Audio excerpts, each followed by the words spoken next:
Okay, hear me out. First of all, it's fine to have different opinions, and all of us, we all love One Piece, right? And Elbaf arc has started with a lot of promising stuff, and in my opinion, Elbaf arc is really heading to be one of the greatest, if not the greatest arc in One Piece. Okay, we got Luffy as a great character. We got some giants who've been there for over 400 years, who knows it all basically, and they're gonna give us a lot of great information, and it's basically Elbaf, bro. We got the introduction of Luffy, we got the introduction of the new female character of the Holy Knights, and we got Shanks' twin brother or whatever who he is. Okay, we got a lot of stuff going on in Elbaf arc, and it's been absolutely incredible. Okay, but in my opinion, this chapter I did not like. Okay, and I'm gonna tell you why. First of all, yes, I'm not gonna compare it as for the previous chapter, because the previous chapter was absolutely incredible, and in my opinion it was 10 out of 10, okay? But the thing is, even if we're not gonna compare it to the previous chapter, it did not follow up to the stuff that happened in the previous chapter, because at the previous chapter, we got Luffy talking to Musaku, and we got the arrival of Shanks' twin brother. Okay, I'm gonna say Banks, okay? Banks and the other female character.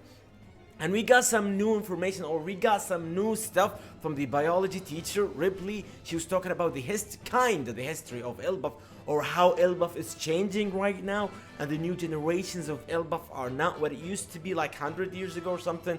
Not the violence, the war, and all of these stuff.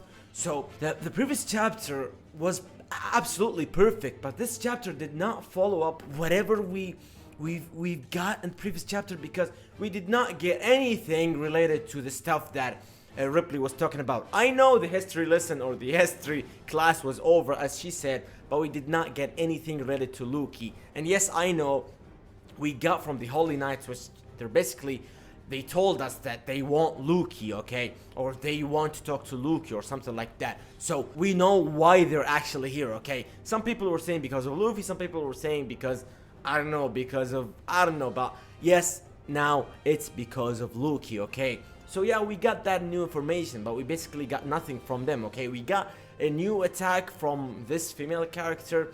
She was basically using her bandages, or she was tightening it or something like that. That's her attack, okay? But we got nothing from Shanks' twin. We got nothing from Luffy. Luffy was basically doing nothing in this arc.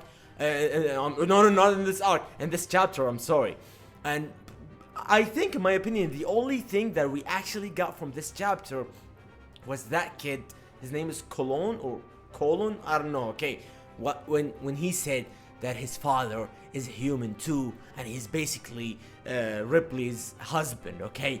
That's the best thing that we got in this chapter, okay? Because it's basically something that Oda gave us in this chapter that we can actually talk about, and that is actually valuable for us readers to actually know, because now it's gonna tell us more about the story of Scuba Gaban and Elbaf, because many people have been saying for many years now that Scuba Gaban is related to the Vikings with his style of fighting with the axes and his style of outfits and all. So now we're planting some seeds. Oda's planting some seeds for the arrival of Scuba Gaban, or for the reintroduction of Scuba Gaban. So yes, I'm with that, okay? I'm with that. So if I'm gonna give this chapter a somewhat good rating, it's because of that, okay? We got some great information. Basically, Scuba Gaban was not okay with them declaring their marriage or something like that with Ripley and his kid. So basically, Cologne, Scuba Gaban's kid, is gonna be incredible. Okay, first of all, he avoided Luffy's attack elephant gun with gear 3rd. This is impressive, bro. You cannot tell me otherwise, okay? And we got this kid. He was talking with Shanks. You all remember when Shanks fought Kid at that time, when he was at that bar in Elbaf. So yeah, this kid, or Shanks, basically knows who this kid is. That he is the kid of one of his senseis, probably Scuba Gaban. So this is huge, okay? This is huge. So if Luffy probably wouldn't care about that, but the things that we really want to see, that, okay, one thing that I was kind of surprised that we didn't get from this chapter was, you all remember at Egghead arc with the arrival of not only not the whole Gorosi. With only the arrival of Saturn, we got the Straw Hats and all these strong characters in Egghead and their reaction to Saturn's aura. We didn't get that, but okay, I can say, or I can explain that because they're holy knights, so they can be like hiding their powers. They're not like, I don't know, using it or using their true powers to make Luffy and the other guys know that they're here, even though they can. I don't know if they actually know that Luffy and the Straw Hats are in Elbaf yet, okay? But I was kind of surprised by that. I don't know how the Straw Hats didn't actually notice the arrival of the two Holy Knights. That's actually surprising for me.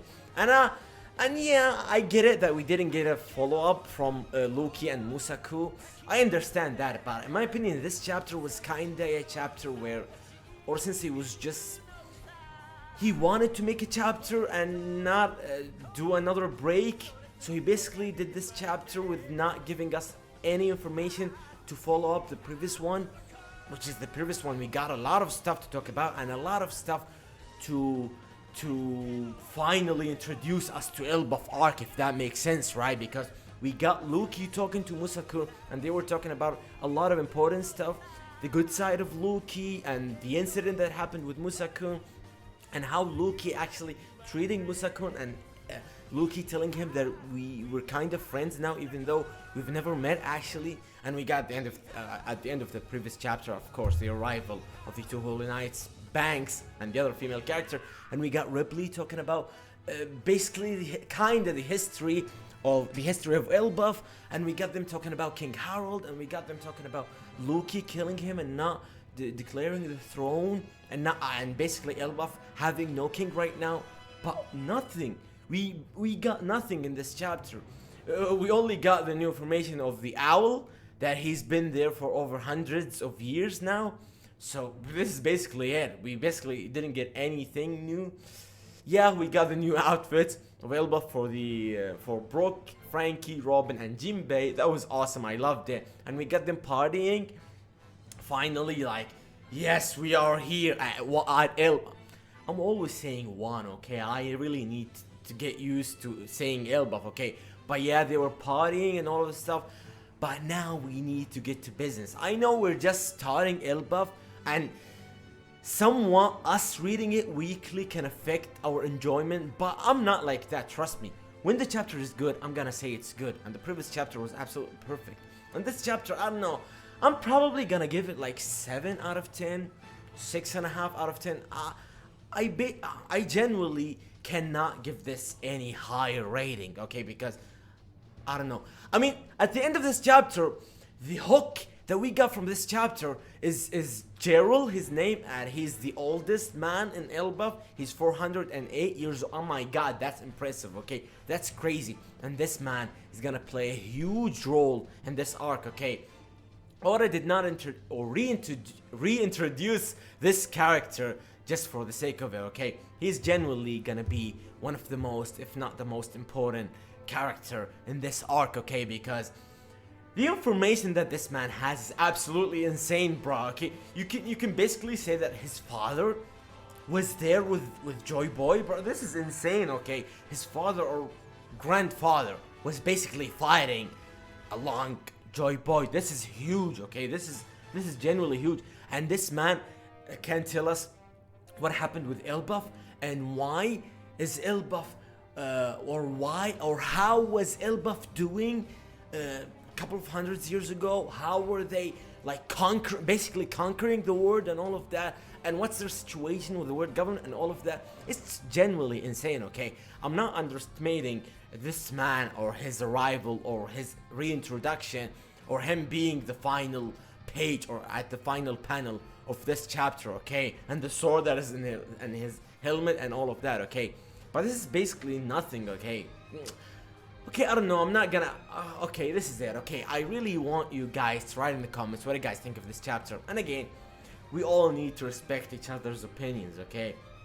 Because this is actually part of the fun of reading One Piece weekly and stuff. It's fine to say that I did not like this, I enjoyed this, I liked that, this is perfect, this is not okay, I did not enjoy this. it's part of this journey, this incredible journey of One Piece. Okay, so yeah, and the next week is gonna be a break, unfortunately, but this is it.